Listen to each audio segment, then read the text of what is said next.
Hey, this question is from RofleBrowzer. So he says, Jacob, can you make a video on 20 rep squats? So I'm assuming somehow he got a plan to do 20 rep squats as like something specifically for his vertical. And I'm not really familiar with specifically doing 20 reps, but I am familiar with the concept of doing rhythm squats. And typically we keep our reps lower so that we can work with heavier weight and activate more muscles. When you work with high repetition, typically you're going to be fatigued, and so you're not going to be recruiting as much muscle fiber or doing it as explosively, and it's just not the same type of workout. It becomes more of an endurance workout.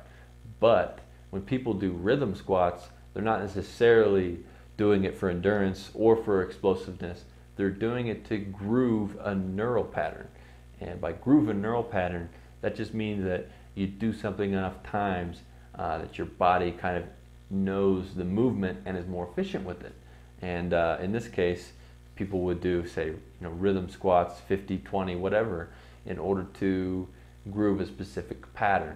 And I would say if you're gonna groove a pattern, groove a very, very specific pattern.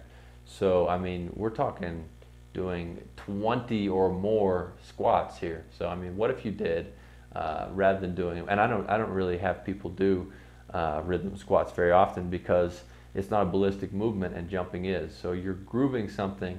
By ballistic, it means that if you're doing a squat, you decelerate at the top. You go down and then you go up and you decelerate. And so you don't want to groove a decelerative pattern.